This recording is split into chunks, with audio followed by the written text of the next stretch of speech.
Gold trusted gold buyers మీరు తాకట్టు పెట్టిన బంగారాన్ని విడిపించి ఈ రోజు ఉన్న మార్కెట్ ధరకు కొనబడను. నమస్కారం, వెల్కమ్ టు ఐ డ్రీమ్. ధర్మ మార్గం విత్ విజిత కార్యక్రమానికి స్వాగతం.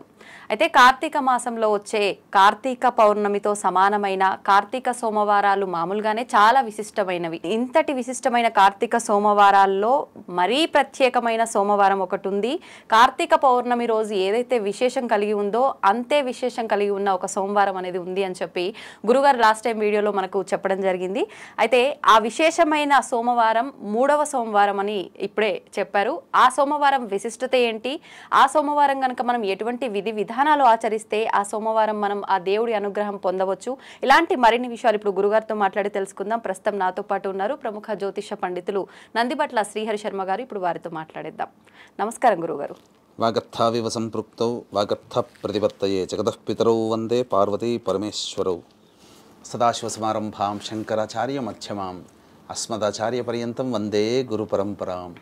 ఆదిత్యాయ చ సోమాయ మంగళాయ బుధాయ చ గురుశుక్ర శనిభ్యశ్చ రాహవే కేతవే నమః.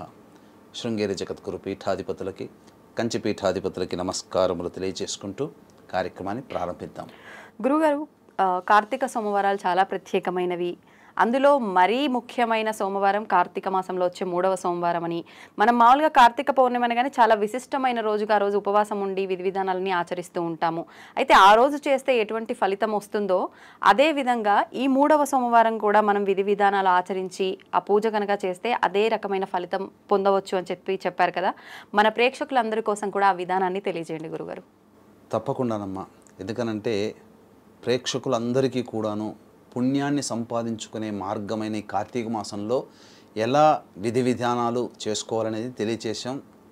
ప్రేక్షకులందరికీ కూడా నమస్సుమాంజలులు చక్కగా ఆదరిస్తున్నారు. మీ అందరి కోసమై ప్రత్యేకించి శివానుగ్రహం అతి త్వరగా కలగడం కోసం ఈ 3వ కార్తీక సోమవారానికి ప్రత్యేకమైన విశిష్టత ఉందమ్మా. ఈ విశిష్టత ప్రభావం వలన శివ కుటుంబాన్ని పూర్తిగా ఆరాధన చేసిన ఫలితం ఈ యొక్క కార్తీక సోమవారం. ఏ సోమవారం అనేది కూడా తెలియచేస్తాను. ఎందుకంటే సాధారణంగా సోమవారం అనేసరికి ఈశ్వరునికి మాత్రమే ప్రత్యేకంగా చెప్పబడి ఉంది. కానీ ఇటు ఈశ్వరుణ్ణి, అమ్మవారిని, వినాయకుడిని, కుమారస్వామిని, సుబ్రహ్మణ్య స్వామిని ఆరాధన చేసినటువంటి సంపూర్ణ పుణ్య ఫలితం ఈ యొక్క సోమవారం రోజున మాత్రమే లభిస్తుంది. మనం చేసుకున్న అదృష్టం ఈ క్రోధినామ సంవత్సరంలో మనం చేసుకున్న అదృష్టం అమ్మ. ఈ యొక్క కార్తీక సోమవారానికే ప్రత్యేకమైనటువంటి శుభం అనేటువంటిది ఉంది. కాబట్టి వీక్షించేటువంటి ఐ డ్రీమ్ ప్రేక్షకులు ఎలాంటి పూజా విధానం చేయాలి, పెళ్లి కాని అమ్మాయిలు ఎలాంటి నియమాన్ని వ్రతాన్ని ఆచరించాలి, అబ్బాయిలు అమ్మాయిలు ఏ విధంగా ఈశ్వరుని అర్చన చేయాలి, అలాగే ప్రత్యేకంగా ఆ రోజున ఈశ్వరుడికి ఎటువంటి ద్రవ్యంతో ఒక ద్రవ్యం అనేటువంటిది ఉంటుంది. అతి సామాన్య మానవుడికి కూడా అందుబాటులో ఉండే ద్రవ్యమేనమ్మా. ఆ ద్రవ్యంతో ఏ విధంగా అభిషేకం చేసుకోవాలి. ఇక ప్రత్యేకించి ఒక గొప్ప అదృష్టం ఏంటంటే సోమవారం నాడు కలిసి రావడం. చంద్రమండలంలో ఒక చోట చెబుతాను, ఒక ప్లేస్, ఆ చంద్రుడు ఉన్నటువంటి ప్లేస్లో, అంటే ఒక ప్లేస్లో దర్శనం చేసుకొని నమస్కారం చేసుకుంటే శివానుగ్రహం కలుగుతుందమ్మా. అటువంటి విషయాలన్నీ కూడా సంపూర్ణంగా క్లుప్తంగా తెలియచేసుకుందాం. ఎక్కువగా ల్యాక్ చేయకుండా కొద్దిగా క్లుప్తంగా తెలియచేసుకుందాం. కాబట్టి వీక్షించేటువంటి ప్రేక్షకులు చక్కగా ఈ వీడియోని ఆశాంతం వీక్షించండి. ఇక ముఖ్యంగా విశిష్టత గురించి తెలియచేస్తానమ్మా. 18వ తారీఖు కార్తీక 3వ సోమవారం. ఆ సోమవారం అనేసరికి మనకు ఈశ్వరునికి ప్రత్యేకంగా చేసుకుంటాం. ఆ రోజు ఉన్నటువంటి తిథి ఏంటి? తదియ తిథి.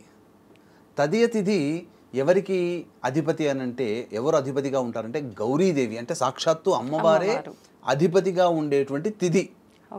అదొకటి కలిసిందా? అవునండి. తర్వాత ఆ రోజున ఉన్నటువంటిది ఏంటంటే సంకష్టహర చతుర్థి. చాలా విశేషంగా చేసుకుంటారు. తర్వాత ఆ రోజు ఉన్నటువంటి నక్షత్రం ఏంటి? మృగశిర నక్షత్రం. ఇది ఎవరికి సంబంధించి? ఈ మృగశిర నక్షత్రానికి అధిపతి ఎవరు? కుజుడు. కుజుడు అంటే ఎవరు? సాక్షాత్తు సుబ్రహ్మణ్య స్వామి. అవును అవును. కాబట్టి కుజునికి అధిష్టాన దేవత సుబ్రహ్మణ్య స్వామి. ఇక్కడ 4 దేవతలు వచ్చారు. ఈశ్వరుడు వచ్చాడు. అంటే ఈశ్వరుని సోమవారం అని అనుకుంటాం. సంకష్టహర అంటే వినాయకుడిని పూజిస్తాము. తదియ తిథి గౌరీదేవి. అమ్మవారికి తర్వాత మృగశిర నక్షత్రం సుబ్రహ్మణ్య స్వామికి. సోమవారం కార్తీక సోమవారం అని అంటున్నాము, కానీ శివుడికి సంబంధించిన ఆరుద్ర నక్షత్రం, శివుడి యొక్క జన్మ నక్షత్రం ఆరుద్ర. ఆ ఆరుద్ర నక్షత్రం ప్రదోష కాలంలో ఉంటుంది. ఎంతటి పుణ్యమమ్మా ఆ రోజున, నిజంగానే అండి చాలా పుణ్యమమ్మా. నిజంగా మన ప్రేక్షకులకు చాలా మంచి విశేషమైన రోజు. ఎందుకంటే అన్ని కార్తీక సోమవారాలలో శివ పరివారం మొత్తము ఉండేటువంటి రోజు ఆ ఒక్క రోజు మాత్రమే. కాబట్టి చక్కగా సంకష్టహర చతుర్థి వ్రతాన్ని చేసుకునేటువంటి వాళ్ళు ఎవరైతే ఉంటారో ఆ సంకష్టహర చతుర్థి వ్రతాన్ని చక్కగా ఆ రోజున ఆచరించండి. ఆ రోజున గణపతి హోమం చేసుకున్న చాలా విశేషం అమ్మా. ఇక తరువాత ఇక గమనించాల్సినటువంటి అంశం ఏంటంటే తదియ తిథి కదా, గౌరీ అమ్మవారి ఆరాధన. గౌరీదేవి అధిష్టాన దేవతగా ఉండే తిథి ఆ రోజున. చాలామంది నక్షత్రానికి ప్రాధాన్యం ఇస్తారు, కానీ తిథి కూడా చాలా ప్రాధాన్యత. ఇక ఆ రోజున మృగశిర నక్షత్రం కదా, సుబ్రహ్మణ్య స్వామి ఆరాధన చేసుకున్న వాళ్ళకి కుజదోషములు తొలగిపోతాయి, వివాహ ప్రయత్నంలో ఆటంకాలు తొలగిపోతాయి. ఇక ప్రదోషకాల సమయంలో ఆరుద్ర నక్షత్రం ఉన్నప్పుడు ఏం చెయ్యాలనేటువంటిది మనం తెలియచేసుకుందాం. ముఖ్యంగా ఆ రోజున ఎలా ఆచరించాలి?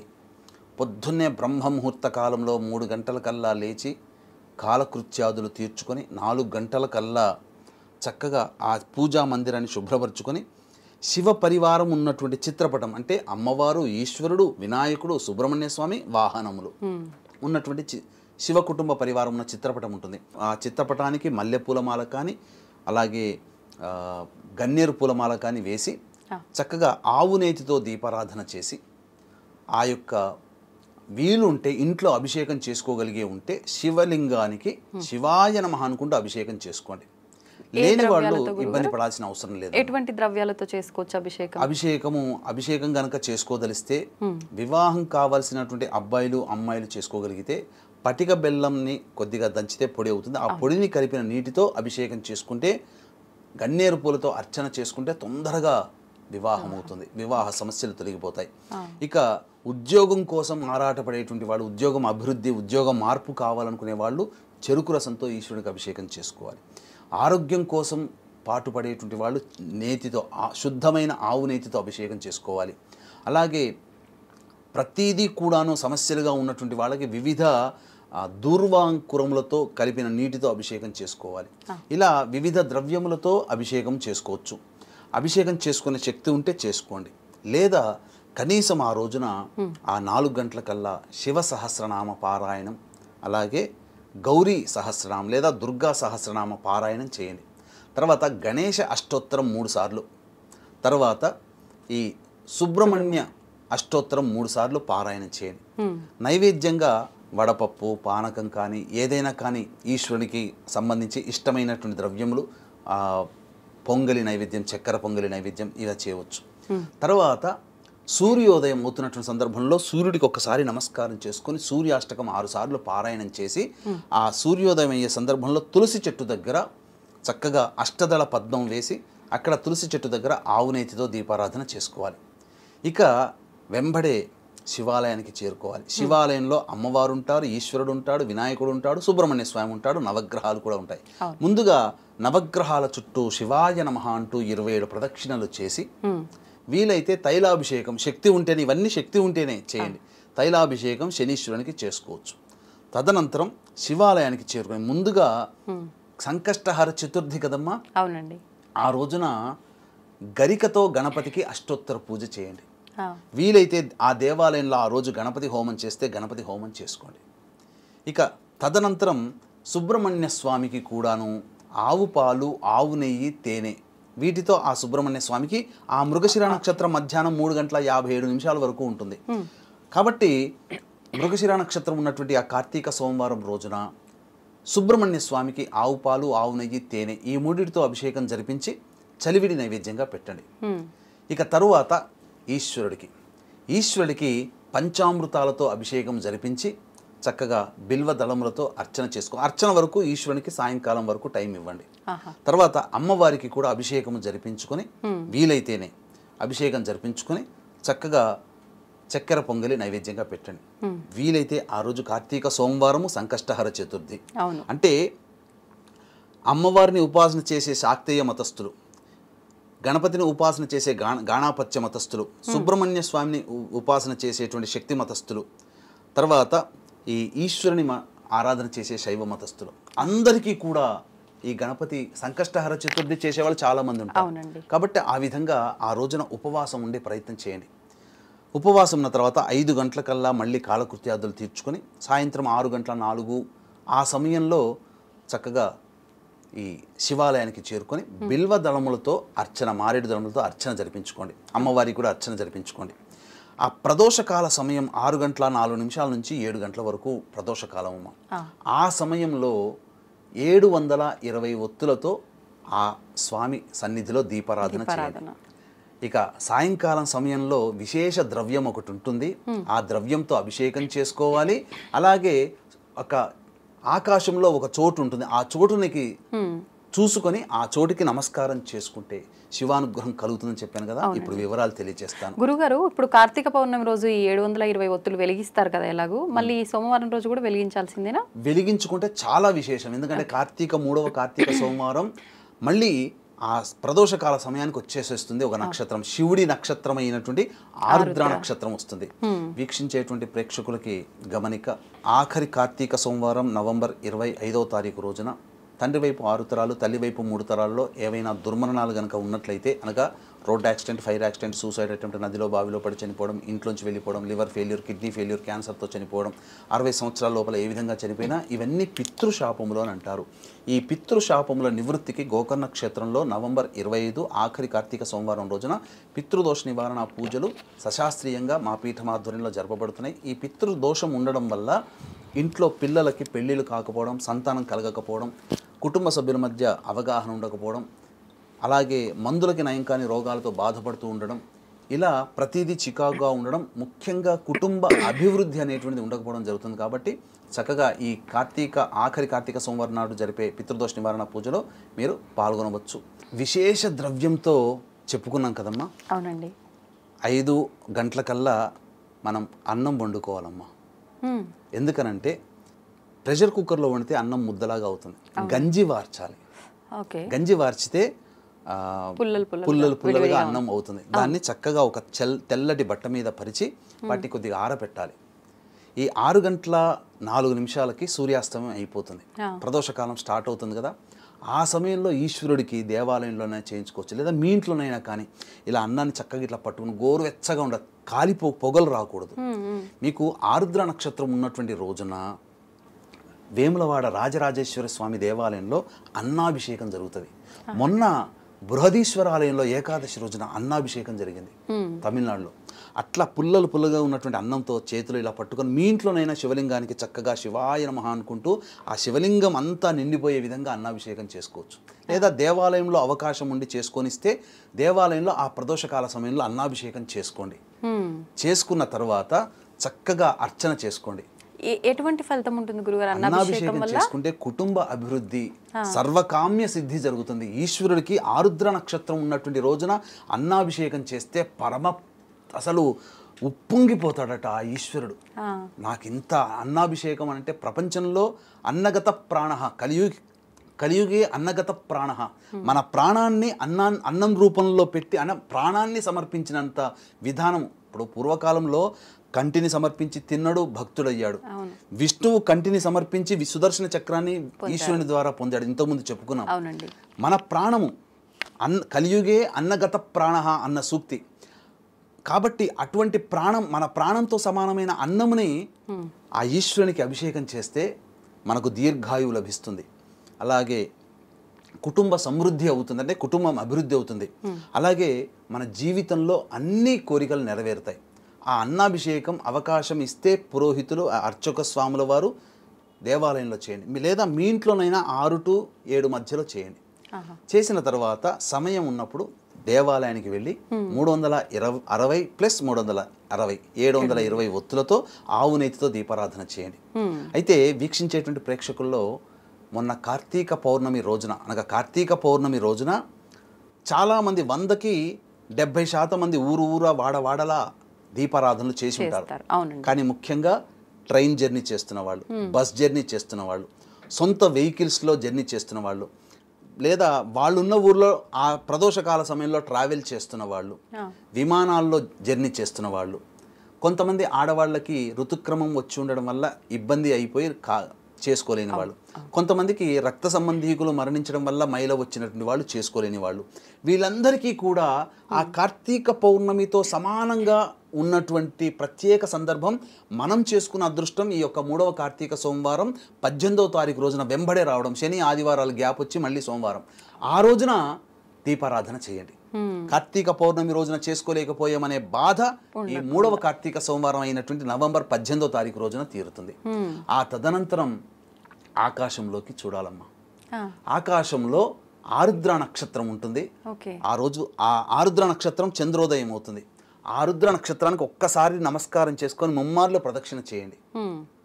ఇలా నమస్కారం చేసుకున్నటువంటి కుటుంబంలో యోగ్యమైనటువంటి సంతానం కలిగే దంపతులు ఉంటారు కదా, వాళ్ళకి శివానుగ్రహంతో శివస్వరూపమైనటువంటి సంతానం కలుగుతుంది. గురుగారు, ఇప్పుడు ఆకాశం వైపు చూస్తే ఎన్నో రకాల నక్షత్రాలు కనిపిస్తూ ఉంటాయి. మరి ఆరుద్ర నక్షత్రం ఇదే అని చెప్పి ఎలా తెలుస్తుంది? మనకు జ్యోతిష్య పరిజ్ఞానం దీంట్లో ముఖ్యమమ్మా.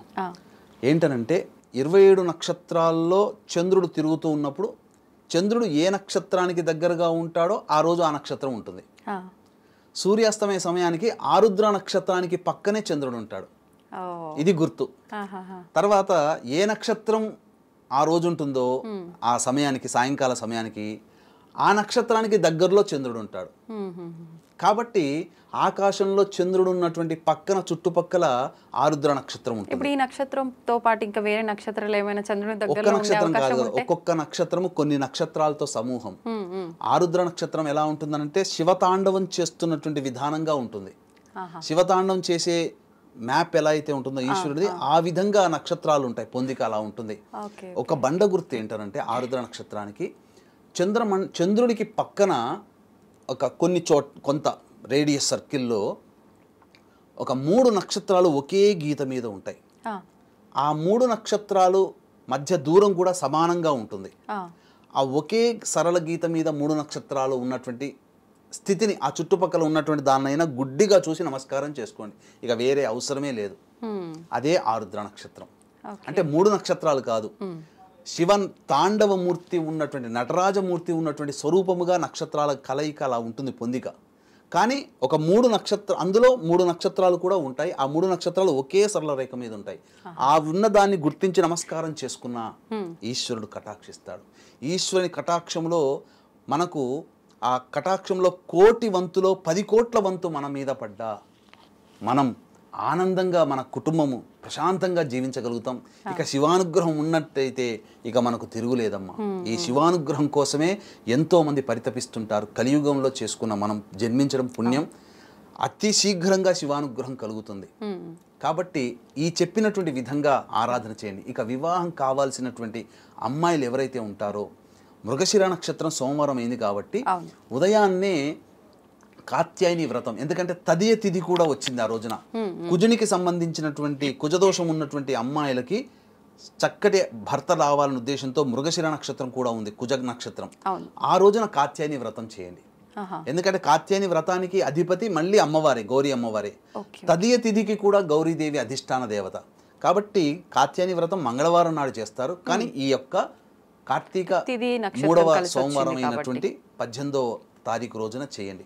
చేసి సాయంకాల సమయంలో, ప్రదోషకాల సమయంలో ఒకరు ముత్తైదులు కానీ, ముగ్గురు ముత్తైదులు కానీ స్త్రీ అలంకరణ వస్తువులు అనేటువంటి అద్దము, దువ్వెన, కాటుక, గాజులు, రవికబట్ట, పూలమాల, పసుపు, కుంకుమ ఇవి ఆ ముత్తైదుకి దానం ఇచ్చి, భోజనం పెట్టి, తాంబూల దక్షిణ ఇచ్చి 3 సార్లు ఆశీర్వచనం తీసుకోండి, చక్కగా వివాహం కావాలని. అంటే వివాహం ఆలస్యమైన వాళ్ళు చేయొచ్చా, లేదంటే వివాహ సమయం ఆసన్నమైన అమ్మాయిలు ఎవరైనా చేయొచ్చా? వివాహ సమయం ఆసన్నమైన వాళ్ళు చేయవచ్చు. చక్కటి వరులు లభిస్తాడు. ఈ కార్తీక మాసంలో ఆ ఒక్కరోజే గొప్ప పుణ్య తిథిగా చెప్పవచ్చు. తర్వాత వివాహం ఆలస్యమైన వాళ్ళు కూడా చేసుకోవచ్చు. కుజదోషం ఉన్న వాళ్ళు కూడా ఈ యొక్క సంబంధించిన చేసుకోవచ్చు. అబ్బాయిలకు కూడా ఇదే వ్రతం ఆచరించే విధానం ఉంటుందా గురుగారు? మరి అబ్బాయిలు ఎటువంటి వివాహం కావాల్సినటువంటి అబ్బాయిలకి అమ్మాయిలకి మొదలు చెప్పాం. శివాలయంలో కానీ లేదా ఇంట్లోనైనా కానీ పటిక బెల్లం పొడిని నీటిలో కలిపి అభిషేకం చేసుకోమని. ఓకే, ఇందాక మీరు చెప్పిన అన్నాభిషేకం అది మనం అయిపోయిన తర్వాత ఆలయంకి వెళ్ళమన్నారు కదా గురుగారు? ఇంట్లోనైనా అభిషేకం చేసుకోవచ్చు, అన్నాభిషేకం, లేదా దేవాలయంలో అనుమతిస్తే చేసుకోమని చెప్పాం కదా. అంటే అది మనందరం ప్రసాదం లాగా తీసుకోవచ్చు. కుటుంబ సభ్యులందరూ కూడా ప్రసాదంగా భోజనం చేయవచ్చు, తప్పులేదు. 10 మందికి పంచవచ్చు, తప్పులేదు. ధన్యవాదాలు గురుగారు. నిజంగా చాలా మంచి విశేషమైన ఒక కార్తీక పౌర్ణమితో సమానమైన రోజు. ప్లస్ మామూలుగా మనందరం కూడా కార్తీక మాసం అనగానే సోమవారం అనగానే శివుడికి సంబంధించి, కానీ ఎంత వివరణ అంటే ఇప్పుడు మీరు చెప్పిన దాంట్లో నిజంగా శివ కుటుంబం పరివారానికి సంబంధించిన మొత్తం విశేషమైన రోజు, మనం ఆచరించాల్సిన విధి విధానాలు చాలా చక్కగా వివరించారండి. ధన్యవాదాలు. సర్వం శ్రీ ఉమామహేశ్వర పర బ్రహ్మార్పణమస్తు.